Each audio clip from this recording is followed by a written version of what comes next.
Cada vez que el viento desprendía una ramita o golpeaba los vidrios de la cocina que estaba al fondo de la huerta, haciendo ruido, el viejecito saltaba con agilidad de su asiento improvisado, que era una enorme piedra, y espiaba ansiosamente entre el follaje. Pero el niño aún no aparecía.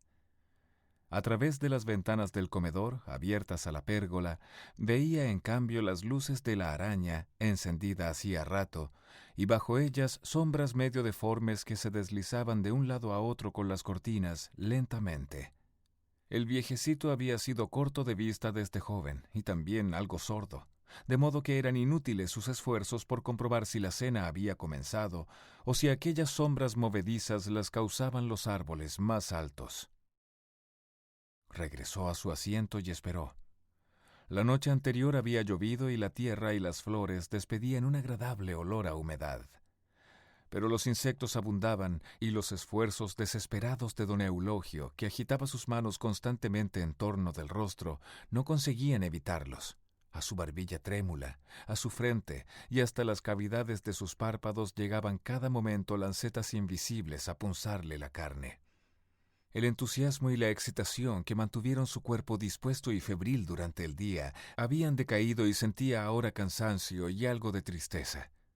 Tenía frío, le molestaba la oscuridad del vasto jardín y lo atormentaba la imagen, persistente momento atrás, de alguien, quizá la cocinera o el mayordomo, sorprendiéndolo de pronto en su escondrijo.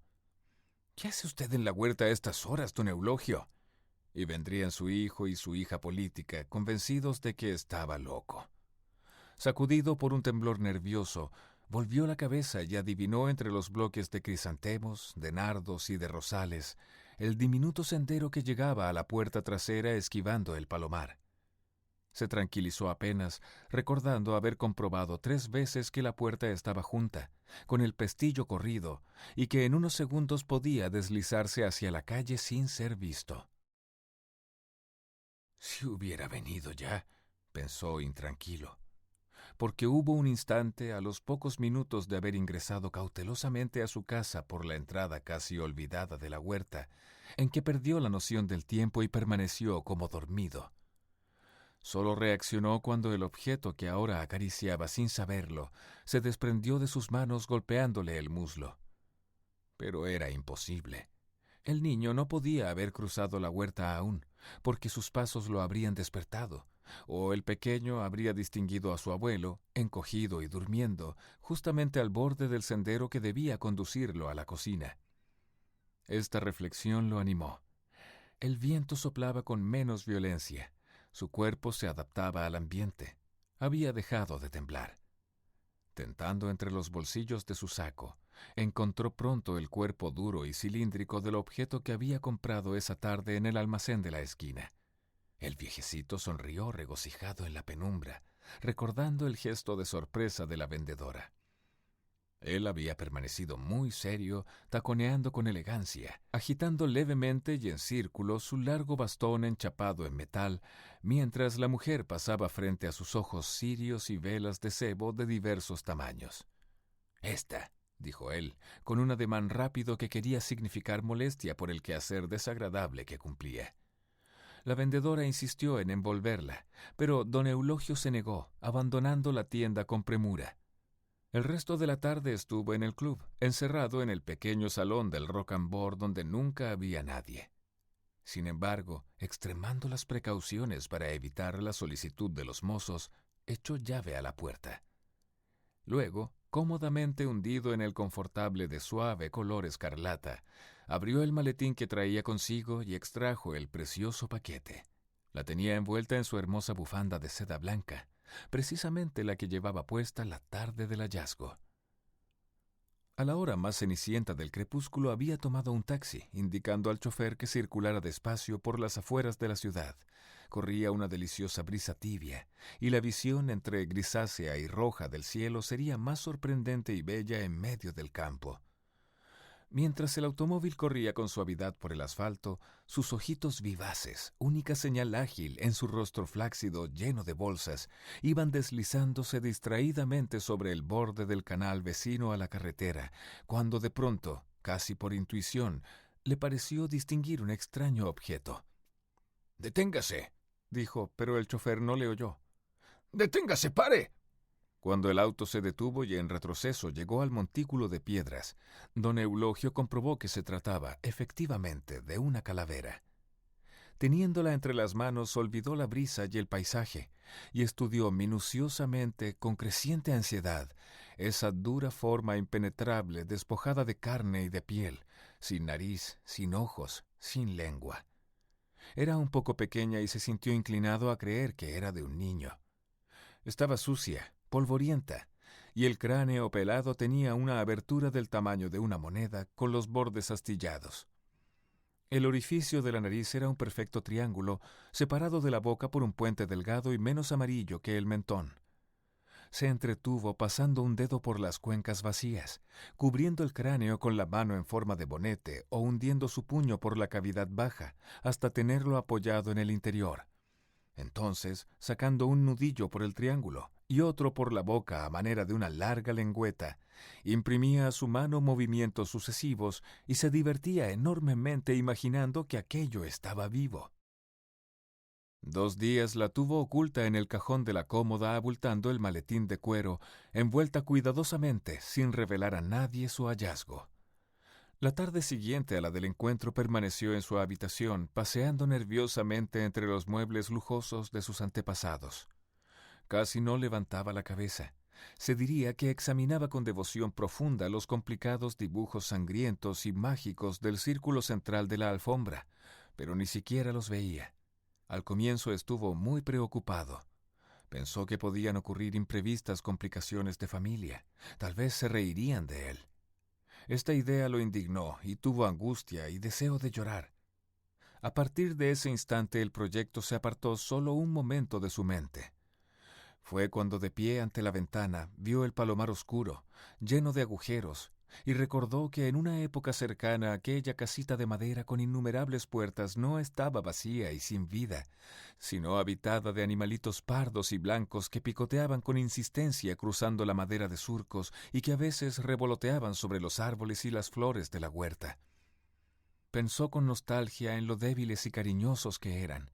Confiadamente venían a posarse en su mano, donde siempre les llevaba algunos granos, y cuando hacía presión entornaban los ojos y los sacudía un débil y brevísimo temblor.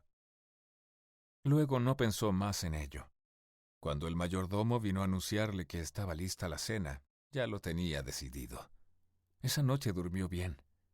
A la mañana siguiente recordaba haber soñado que una larga fila de grandes hormigas rojas invadía sorpresivamente el palomar, causando desasosiego entre los animalitos, mientras él, en su ventana, advertía la escena por un catalejo.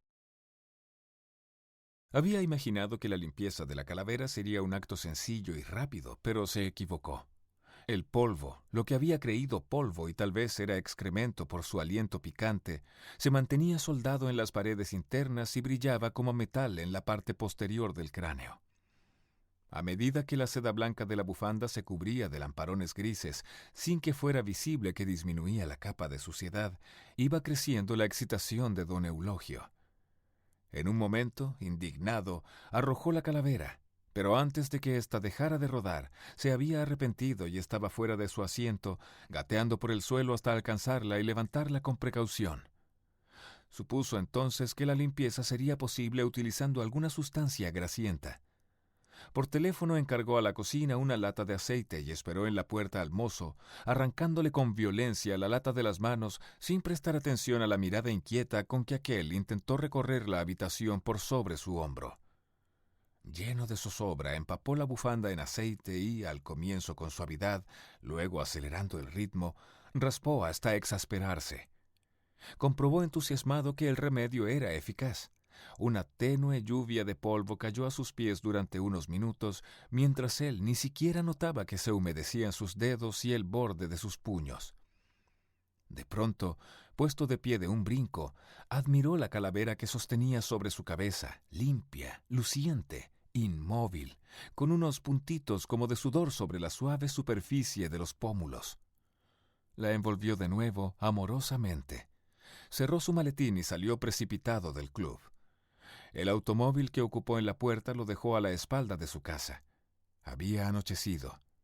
En la fría penumbra de la calle se detuvo un momento, temeroso de que la puerta estuviera clausurada. Enervado, calmo, estiró su brazo y dio un respingo de felicidad al notar que giraba la manija y que aquella cedía con un corto chirrido. En ese momento escuchó voces en la pérgola. Estaba tan ensimismado que incluso había olvidado el motivo de ese trajín febril. Las voces, el movimiento fueron tan imprevistos que su corazón parecía una bomba de oxígeno golpeándole el pecho. Su primer impulso fue agacharse, pero lo hizo con torpeza y se resbaló de la piedra, cayendo de bruces. Sintió un dolor agudo en la frente y un sabor desagradable de tierra mojada en la boca, pero no hizo ningún esfuerzo por incorporarse y continuó allí, medio sepultado en las hierbas, respirando fatigosamente, temblando. En la caída había tenido tiempo para elevar la mano que aprisionaba la calavera, de modo que ésta se mantuvo en el aire, a escasos centímetros del suelo, siempre limpia.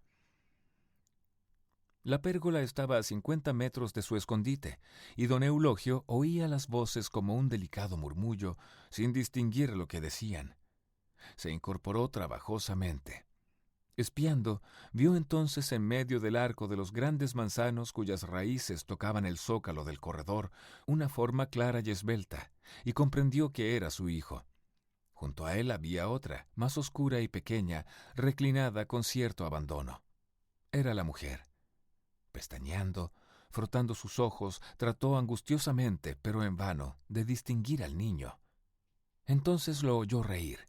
Una risa cristalina de niño, espontánea, purísima, que cruzaba el jardín como un animalillo. No esperó más. Extrajo la vela de su saco, juntó a tientas ramas, terrones y piedrecitas, y trabajó rápidamente hasta asegurar la vela sobre la piedra. Luego, con extrema delicadeza para evitar que la vela perdiera el equilibrio, colocó encima la calavera. Presa de gran excitación, uniendo sus pestañas al macizo cuerpo aceitado para verlo mejor, comprobó de nuevo que la medida era justa. Por el orificio del cráneo asomaba un puntito blanco como un nardo. No pudo continuar observando. El padre había elevado la voz, y aunque las palabras eran todavía incomprensibles, don Eulogio supo que se dirigía al niño. Hubo en ese momento como un cambio de palabras entre las tres personas. La voz gruesa del padre cada vez más enérgica, el rumor melodioso de la mujer, los cortos gritos destemplados del nieto. El ruido cesó de pronto, el silencio fue brevísimo. Lo interrumpió como una explosión este último. «Pero conste, hoy acaba el castigo. Dijiste 7 días y hoy se acaba. Mañana ya no voy». Con las últimas palabras escuchó pasos precipitados, pero casi de inmediato dejó de oírlos. ¿Venía corriendo? Era el momento decisivo. Don Eulogio venció el ahogo que le estrangulaba y concluyó su plan. El primer fósforo dio solo un fugaz hilito azul. El segundo prendió bien. Quemándose las uñas, pero sin sentir dolor, lo mantuvo junto a la calavera, aún segundos después de que la vela estuviera encendida. Dudaba, porque lo que veía no era exactamente la imagen que supuso cuando una llamarada sorpresiva creció entre sus manos con un brusco crujido, como de muchas ramas secas quebradas a la vez, y entonces quedó la calavera iluminada del todo, echando fuego por las cuencas, por el cráneo, por los huesos de la nariz y de la boca. «¡Se ha prendido toda!», exclamó maravillado. Había quedado inmóvil, repitiendo como un disco: «¡Fue el aceite! ¡Fue el aceite!». Estupefacto y embrujado ante el espectáculo medio macabro, medio mágico de la calavera en llamas. Justamente en ese instante escuchó el grito. Fue un grito salvaje, como un alarido de animal herido que se cortó de golpe. El niño estaba delante de él, en el círculo iluminado por el fuego, con las manos retorcidas frente a su cuerpo y los dedos crispados. Lívido, estremecido de terror, tenía los ojos y la boca muy abiertos y estaba rígido y mudo y rígido, haciendo unos extraños ruidos con la garganta, como roncando. «¡Me ha visto! ¡Me ha visto!», se decía don Eulogio con pánico. Pero al mirarlo supo de inmediato que no lo había visto, que su nieto no podía ver otra cosa que aquel rostro de huesos que llameaba. Sus ojos estaban inmovilizados, con un terror profundo y eterno retratado en ellos, fijamente prendidos al fuego y a aquella forma que se carbonizaba. Don Eulogio vio también que a pesar de tener los pies hundidos como garfios en la tierra, su cuerpo estaba sacudido por convulsiones violentas. Todo había sido simultáneo: la llamarada, el espantoso aullido, la visión de esa figura de pantalón corto súbitamente poseída de espanto.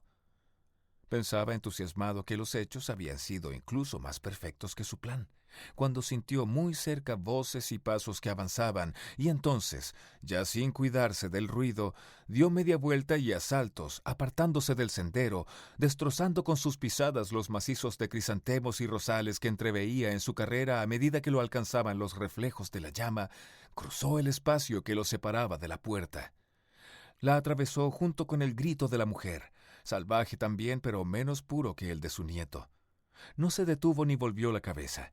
En la calle, un viento frío hendió su frente y sus escasos cabellos, pero no lo notó y siguió caminando, despacio, rozando con el hombro el muro de la huerta, sonriendo satisfecho, respirando mejor, más tranquilo.